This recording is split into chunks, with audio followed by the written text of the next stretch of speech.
Okay, everybody. Today we come over to look at this job. So I came over to look. A guy called me and wants this property cleaned up. So I'm gonna just walk through it with y'all.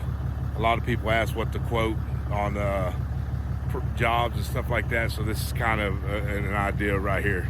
So let's. So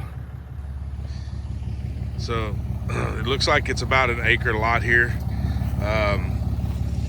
You got a little bit of stuff here to throw away. I don't know if that's part of it up there that they want thrown away. There's a trailer house on here that they want tore down and hauled off.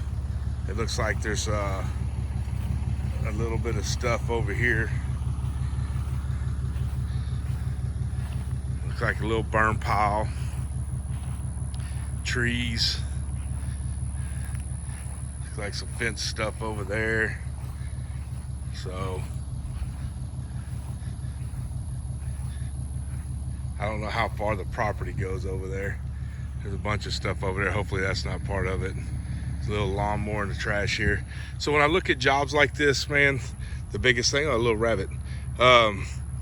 You gotta look at about what you think of fitting a roll-off. And this is in the city, so that's one of the things too. The people that's doing this, it must be a flipper or something like that, but they need to have a permit and with the city, and then with that they usually make sure that you have the electricity disconnected, the water disconnected, and the sewer disconnected. And then what I do is I look at it as what'll fit in a dumpster, a 40-yard dumpster. I usually like the 30-yard dumpsters because when I use my Mini X and my skid steer, then you can really pack it in there good. To where a 40-yard, it's hard to reach over it and pack it. Yeah, you can open it up, you know, and drive in it and stuff like that. But that's not always the best, because it ends up not being able to put as much in it. And then if you overload it, then the people come to pick it up and they're like, oh, it's too heavy, I gotta take some stuff out. So let's get back in the truck and talk. These mosquitoes are bad. We've been getting a lot of rain down here where I'm at. So let me get back with you in a minute.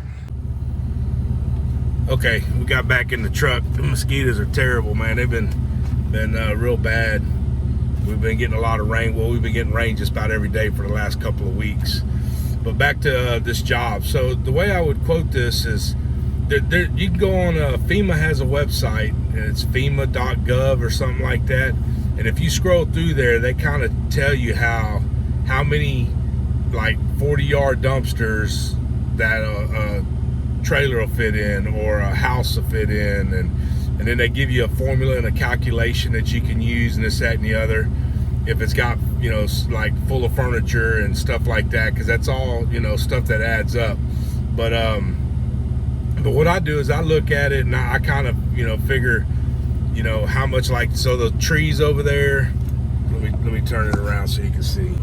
So those trees over there and stuff, and that pile, and then say the porch and the other stuff around it, I would say would be one dumpster, one roll-off. So in my area, a roll-off, which you got to kind of know what the price of that is. And the last time I did it for a 40-yard dumpster, it's like a $95 setup fee, and then it's like $500 for the rental, and you get it for 2 weeks. So it's basically $600. So you figure $600 per roll-off, whether it's a 30 or a 40. And then I usually charge $400 or $500 per roll-off to fill up. Now, that's if like that stuff's piled up right there, I can get the roll-off right by it, and it's just loading it up. When you got to start tearing down stuff like this over here, you can try to figure it up, you know, by your half-day price, your full-day price, or, you know, how long you think it's going to take you. So the biggest thing is, you know, like I always say in my other videos, you don't want to lose money, which I figure, you know, you're going to make money. I mean, if you make $300 or $400 It's just, you didn't make as much hourly as you'd want, but you're not going to lose money. But this equipment, trucks and everything costs money, so you definitely want to make it worth the while. So we'll say that's one roll off right there. So we're going to say $1,000 right there for a roll off and then filling that one up. Then on the trailer, you should be able to get that whole trailer except for the frame. Now the frame would have to be cut up, and I have to talk with the person that's doing, that bought the property, the guy that contacted me. But you would have to talk to him and see if he wants the frame cut up or if you just want to leave it sitting there, because that's a whole nother deal. That's a whole nother price. I'd have to get my welding skid put in my truck or put it on the trailer, bring it over here with my oxygen settling, cut the stuff up, you know what I mean, and then haul that off, take it to a scrap yard. You're talking a lot more of your time, so you got to kind of figure that up. So we would say, $400 for the first load to load up, and then since I got to tear down that, I'm going to say $600 for tearing down the trailer and loading it up. So you're looking at $1,200 for the second dumpster and $600 for my time of tearing it up. So that right there, you're already at $2,600, and that's not including the frame. If the frame's got to be cut up, which I got some guys that usually when I run across stuff like that are scrap metal guys, and if they come and do it while I'm here, I'll load it up for them for free. And that way I ain't got to mess with it. I ain't got to cut it off and everything like that. But the biggest thing is that floor is attached to that frame, so that takes a little bit of time to get off. That's why I figured the $600. But you should be able to get all that done in one day, down to the bare frame and everything picked up. So I mean, that's $1,000 for a day's worth of work, which isn't bad. Now, if we got to have the stuff along the road needs to be thrown away, that's out there in boxes and stuff like that, then you might start running into needing another dumpster, which is going to be less because I'm only going to do the $600 for the dumpster and then $400 to load it up. So that's another $1,000. So worst case scenario, I would say I would see if, as long as I don't haul off the frame and have to cut up the frame, it's $3,600, $3,600 to clean this property up and haul off all this stuff. Some people, that might be too cheap. Some people might be, oh man, that's way too expensive. But it all depends on the area you live in. It all depends on, your business model, how much you need to make, and plus too, what's your rate compared to other people in your area. Like down here where I live south of Houston and Houston, Texas, and everybody and their brother and sister has skid steers and mini X's and stuff like that. So it's hard to really compete. You can price yourself out of a job, but like I said, you can't go out there and do it for nothing. You want to make money. That's the name of the game, is to make money. But there's some people out there that we got dump truck guys that'll deliver your dirt and stuff around here, and then they'll spread it, spread the dirt themselves, or they got, somebody that works for them and just send them over there, and they're paying them hourly.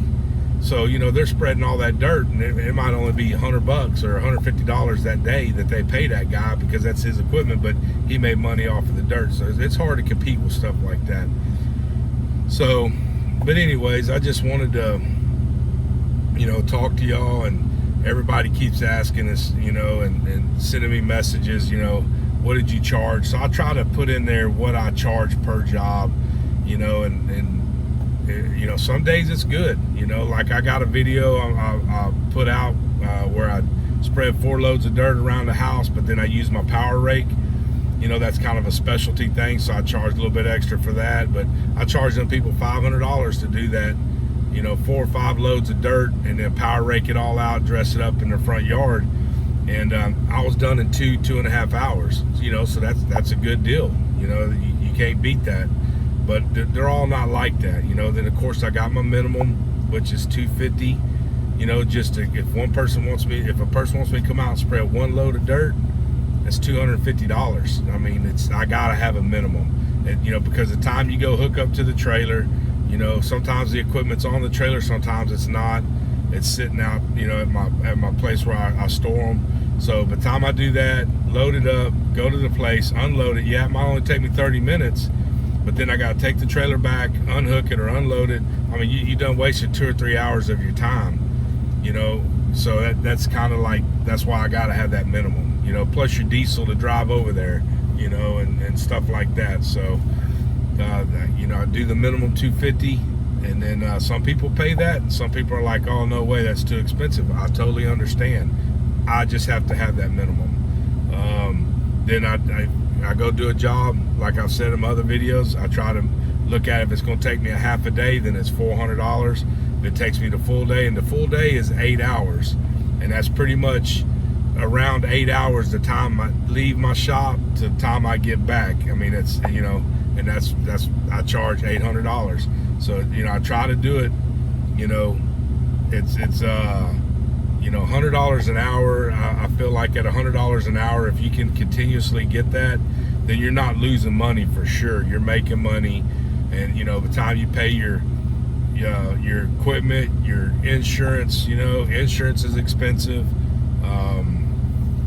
You know, so you got to make it. It's just, it is what it is. But on this job here, I just kind of wanted to bring y'all along, and we look at the property, which they got it cleaned up, all the underbrush and everything. They've done a real good job on that, because every time I mess with that kind of stuff, I end up getting poison ivy, and I either charge more or I just pass on the job because I can't stand to get poison ivy.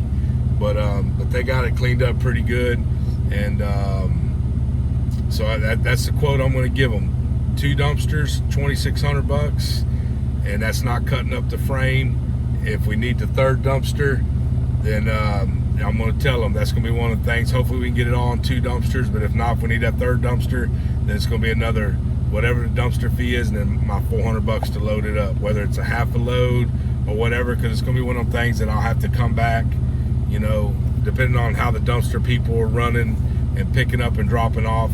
You know, I'll leave my equipment here to, you know, then come over here, load it up, let them know, hey, you need to come get this dumpster. Then I'll leave, come back when they get another dumpster. So that's like that other job I talked about. You know, if you got to keep mobbing in and out, then I charge more. If I got to, you know, take my stuff and they're like, oh, well, I'll get another dumpster next week. Well, I'm not leaving my equipment here for a week. So that way I charge more. You know, it's just, that's just the name of the game. You just got to kind of do what works for you and what you feel, you know, is the best for your business and worth your while, worth your time, and, you know, it's just work it that away, man. So I hope this helped out everybody, and if I get this job, which I kind of, you know, figure these guys are gonna probably balk on it, because it looks like they do a lot of the work themselves. They actually called me and wanted me to rent them my Mini X, and which I do that. You know, if I ain't got work going on, I know a lot of people say, man, you're crazy, don't do that, but I rent my equipment out. You know, I rent out my skid steer for $300 a day. I rent out my Mini X for $300 a day plus tax. You know, and of course, if you do that, depending on the state that you're in, you got to have tax. You got to, you know, your sales tax, and you got to have an emissions tax. You got to pay all that, you know, to the comptroller and stuff like that. So, you know, just make sure y'all, you know, be careful with that kind of stuff.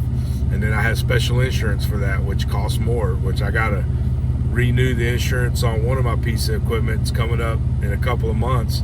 And I mean, it was $1,500 a year for inland marine insurance. And that's insurance that just covers if someone else, if you rent out your equipment, you know. But it was $1,500. It went up to $2,500. So I'm shopping around for, you know, a different company to get a different rate on that. But that's not counting my regular general liability insurance, you know. And so I mean, insurance. I'm insurance poor, man. I got insurance on my house, insurance on my trucks, insurance on my trailers, insurance on my equipment. You know, general liability insurance for when I'm doing the work. And I mean, it's just, it's nuts. You can go insurance poor real quick. But that's the name of the game. But you got to base your pricing on that. So, you know, to make sure that you're not losing money at the end of the year when it comes time. Pay the notes, maintenance, repairs, insurance, and then, you know, what you make on top of that. So, but anyway, so once again, I hope this helps, and if I get this job, I'll definitely be videoing this job, so I'll have it out there. But until then, everybody stay safe, and hope everybody's doing good, and I hope this helped. If you have any questions, just please comment in the video, and I'll try to reach out, and I'm pretty good about returning the messages, and I'll help anybody that wants to help. I'm not perfect or a pro at this, but I definitely been doing this kind of stuff all my life. I'm 52 years old, and I worked construction for 31 years before I started doing this full-time on my own. So just whatever I can do to help anybody, I don't mind helping. So reach out, and y'all take care. See you on the next one.